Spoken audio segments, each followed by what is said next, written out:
Hey, Brian from SnakeBytes here. I'm down in South Florida at Tommy Crutchfield's place. Many people would agree he's one of the godfathers of the reptile community. We're going to go ahead and take a look at all of his awesome animals. You're watching SnakeBytes.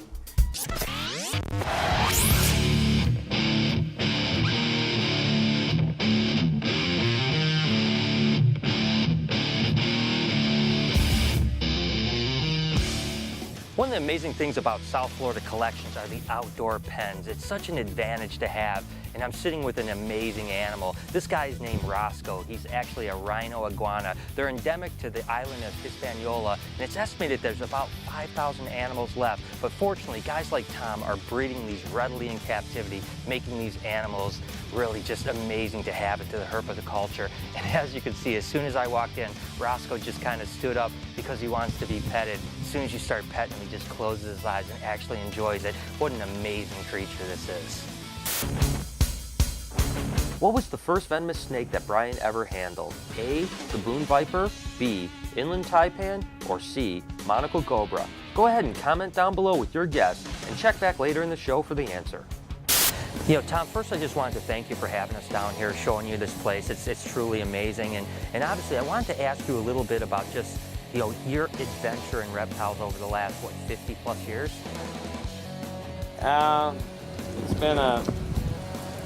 It's been a long journey and it's been a fun time. I've seen things that I dreamed of doing. I actually got to live my dream, and sometimes feel like the luckiest guy in the world. And more importantly, is I'm retired and I still have reptiles and I still love them, and I guess I always will. An animal that certainly benefits from outdoor caging are these diamond pythons. Now, first of all, this is a pure diamond python. The majority of diamond pythons that are represented in America are typically some sort of hybrid. Whether they have a little jungle blood or inland carpet in them, this is 100% pure diamond python, which is truly incredible. Now, with them being outdoors, they can thermoregulate tremendously. Believe it or not, they can get down into the mid-30s at night and up into the mid-90s during the day at times.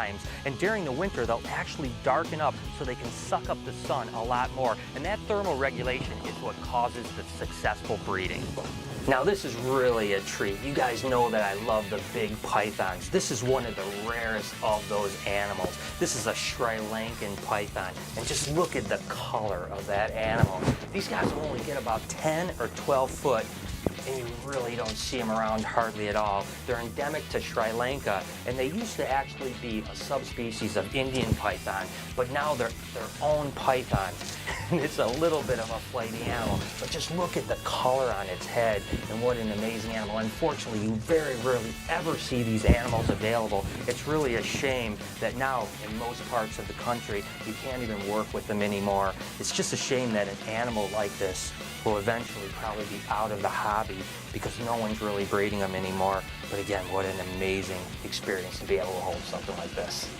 Tom certainly has one of the most impressive epicrates collections I've ever seen. This happens to be a Ford's boa, which is known commonly as a Hispaniola ground boa. Now, this happens to be a really big female, so some of the rainbow boas and other animals can get really large, but as you can see, this is a small one. Believe it or not, something this size can have 10 or 15 babies, and again, this is the very first one that I've ever seen in person, so what a pleasure it is to mess with something like this. Well, you have so many beautiful things, and like you said, you've had so many adventures. Are there a couple things that stand out in that time? Well, my first trip to Southeast Asia, my first trip around the world really, but Southeast Asia was a highlight. I went to Europe and Africa. I went to European roots, came back to Japan, and I tried to stay a week in Africa, Kenya, and I stayed a week in the Seychelles, and shipped back out there, a week in Sri Lanka, a week in Thailand, a week in Indonesia, and a few days in Hong Kong. And I got animals all along the way and shipped them back. So that was really exciting because in those days you could get the animals. They were there in the markets, in the food markets. I bought the snakes in Hong Kong, in Kowloon.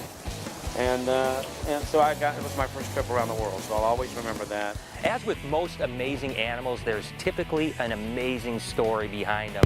And these albino iguanas are no different to that. Tommy bought the first albino iguanas back in the 1990s and then regretted selling them ever since. Well, about 6 years ago, he had the opportunity to buy some heads back, And the guy said there's no way that he was going to be able to breed them because he had attempted it for 9 years with no success whatsoever. Well, obviously, within 8 months, he produced 7 albinos. I think he proved them wrong. And these animals are just incredibly beautiful. And beyond popular belief, you can actually keep them out in the sun. Yeah, their eyes are a little bit sensitive, but you can see their skin stays perfectly fine in the sunlight. This guy's been out in the sun for 4 years. You can see it's certainly healthy. It's always a pleasure to handle something that I didn't even know existed before I got here. This is a Hispaniola vine boa, and again, I had never even heard of them before, let alone seen one in person. These very well could be the only ones in the country, and believe it or not, this is as big as they get. This animal could have up to 6 or 7 babies. You can only imagine how small the babies are, and I'm told they eat baby anoles when they're little guys, so wow, it's just a really cool snake. In that time when you started out, you know, really pioneering the reptile community, did you see it going as far as we've come? I mean, where it's gotten now? I mean, what's your thoughts on that journey that the reptile hobby has taken in that time? I like it. It's good and bad, though. When I started, we were all in it because we loved reptiles, because there was no money in it, really. I mean, none of us had any money, and everybody else hated reptiles. Now reptiles are mainstream America because of basically of captive breeding. And everybody likes reptiles, kind of. There's probably as many reptiles in households almost as tropical fish this day and age. So it's really evolved, and we've learned how to breed really rare things. I mean, back when I was breeding stuff, back before people cared, not for money, just, and I bred Indian pythons and Burmese pythons back in the day and things like that. But to breed frogs and all the things they breed now, we never dreamed we could even do that back then. We just didn't have the technology. We had no vitalites then.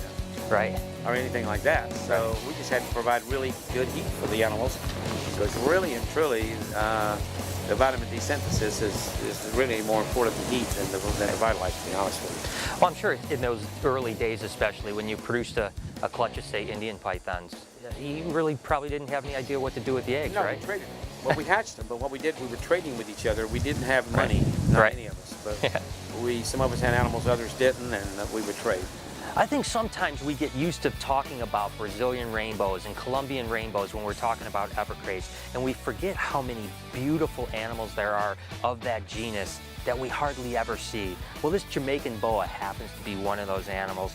Look at this amazingly colored animal. Now, she happens to be gravid, and she's probably going to have 30 to 35 babies, but unfortunately, they're very endangered, and you can't sell them across state lines, and that's really one of the reasons why you rarely see these animals. But man, just having the opportunity to handle something like this, it's just completely blown me away. Now, this is an amazing animal. This is a Mengchen viper. It's endemic to only a 60 square kilometer area in the Mengchen Mountains, and it was only described in the 1990s. Prior to that, it was known as the iron head or the little green dragon, and people that lived there knew for centuries that this animal existed, but it was only just described. And again, what an amazing animal, and you can only imagine that with such a small range, these guys are certainly extremely rare and extremely beautiful.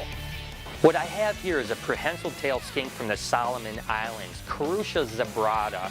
Now, these are amazing animals because they have live young and only will have one baby a year. On rare occasion, they may have twins. But unfortunately, there's some major issues in the Solomon Islands with deforestation, and there's a good chance that these animals may actually go extinct natively. So it's very important for breeding colonies like Tom's here for the species survival of these animals. Now, guys, I can't tell you how amazing it's been to visit Tom Crutchfield's place. It's been a dream of mine since I was about 15 years old, and I'm finally here, and I gotta tell you, it certainly didn't disappoint. I hope you guys enjoyed it as much as I did. All right, you guys saw that Brian got to go play with all sorts of dangerous, crazy, venomous snakes. That's stuff that we don't work with here at all.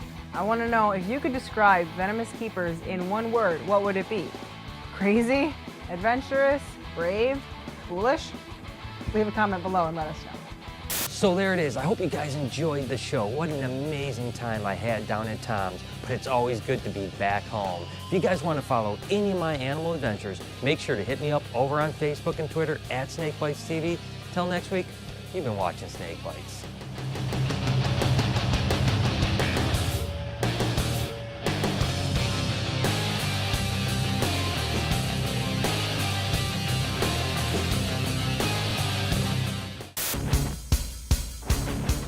What was the first venomous snake that Brian ever handled? If you said A, Gaboon Viper, you had it right. Good job.